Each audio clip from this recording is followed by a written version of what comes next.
Hello everyone, welcome to today's lecture. In our today's lecture, we are going to learn about the IPv4 header format. So here, what is a header? Suppose we are posting one letter through one post. So for that, we cannot directly send our letter. Yes, we just put this letter into the one envelope and then we'll write the details on the envelope. Suppose we are sending envelope without writing the destination city, our envelope can't goes there. So for that we need to write the destination on that envelope. Same as IPv4 header is working like that. We have to write the destination address to send our message to that destination. So for that we have to attach the header information on the packet or the envelope of that data packets. So let's understand what is the format of the IPv4 header. So packets in the IPv4 layers are called the datagrams. A datagrams is a variable length packets consisting of two parts, header and data. So each and every packet has two values. First is a header value and then original data. So now let's understand with this figure. So this is the header information of IPv4 address. So here it has a multiple fields like version, header length, service type, total length. Yes.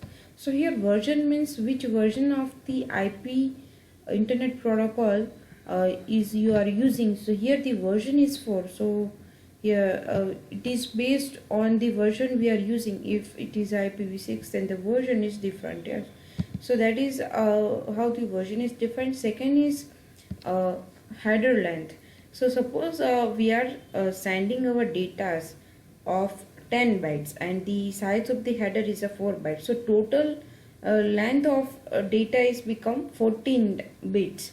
But at the receiver side, when it receives the data packets, and it wants to know that how many bytes of original data is contained in this envelope. So for that it needs to remove the header length from the total length. So here 4 bits of header length and 10 bits of data. So we can say that there is a 10 bits of original data contained in this envelope. So that is how because the header length is defined. Next is a service type. So service type means suppose we need an emergency based on priority, will send the message. So that is a service type. Next is a total length, that I already said that data plus header length equals to total length. Next is a datagram identification.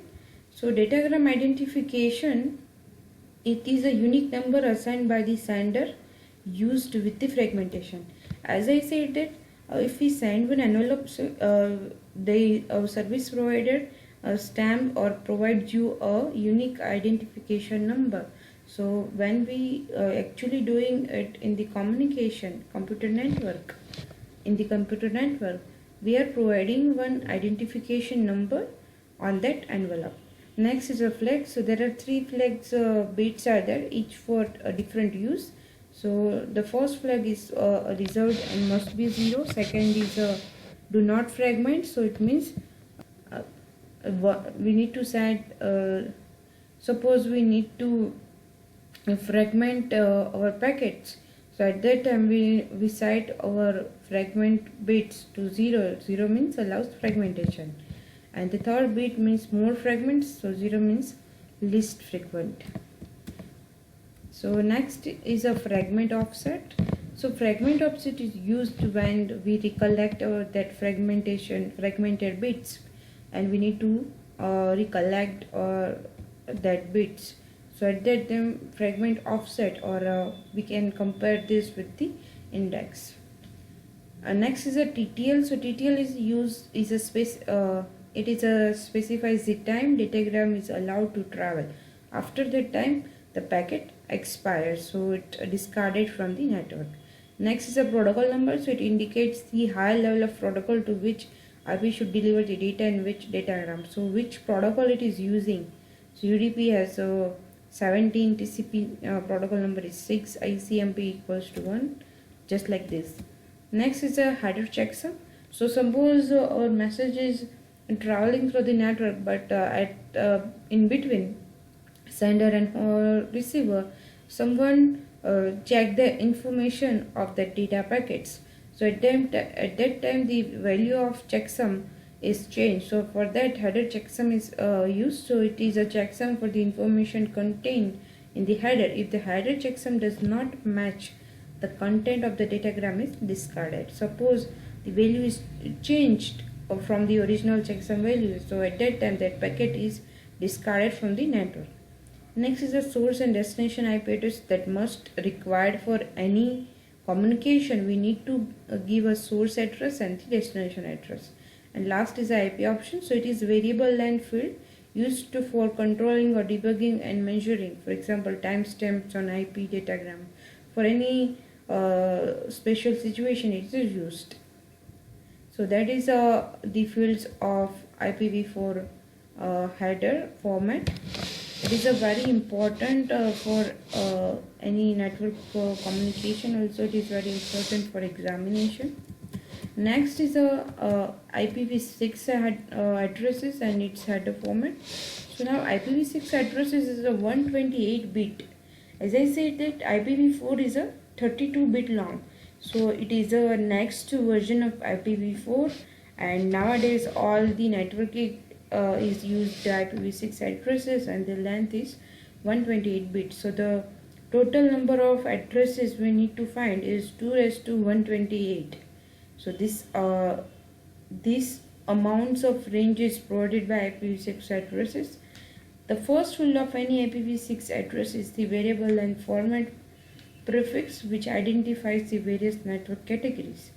So the IPv6 address is a 16 bytes hexadecimal address. They are written in 8 groups. For example,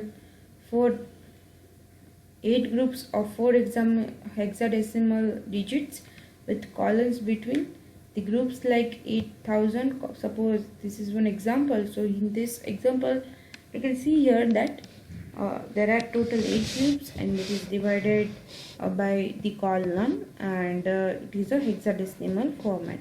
Now leading 0 within a group can be omitted. So suppose it is a 0, 1, 2, 3, so we can write as a 1, 2, 3, and one or more groups. Suppose all the values in the groups is 0, so we can discard that whole group, and we will write that 800, then colon, and then 1, 2, 3, colon 4, 5, 6, 7, colon 8, 9, AB, colon CDEF. So that is how we can write for IPv6 addresses. The advantages are large address spaces, easy header format, security capability, supports for resource allocation, new opinions, and allowance for extension. So it provides a more and larger address spaces, so and also provide a more security than IPv4. Also, the header format is also easy in the IPv6. The addresses of the IPv6 are 3 types: unicast, anycast, and multicast. Now we all understand, or all we know, that what is a unicast and multicast addresses. Here the next is the anycast addresses. So an identifier for a set of interface, and a packet sent to a anycast address is delivered to one of the interfaces identified that network address space. So we are sending a data packets into one particular network, suppose XYZ. So in that, when it reaches to that network, it doesn't find the particular destination on that network. It just send the message any of the interface in that network. So that is called, it is a anycast network. Multicast network is used for sending one information into many groups, and unicast is sent to that particular destination only. This is the header format of IPv6. So it has many variable is same as IPv4, like version, and this is a flow label, hoop limit, payload length, next header, source address and destination address. Next header, next header is header length. So let's understand each in detail. So here version means it fields define the version of IP addresses. Next is a priority. So it provides the priority of the packet with respect to traffic congestion. Next is a flow label. So this field is designed for the flow control. So if we need to enable the flow control or disable the flow control, so we can do by using this field. Next is a payload length. So it defines the length of the IP datagrams including the headers. So it is a combination of header length plus total original data's length. Next is a header.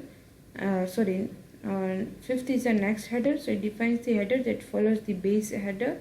So next is a hop limit. So it is same as TTL field, source addresses and the destination addresses. And all the addresses are the 128-bit hexadecimal addresses. So that is all about the IPv6 and IPv4. So that's it. These are the several differences that I already discussed in this. So all these differences are from its header field only. So that's it. Thank you so much for listening. Have a great day.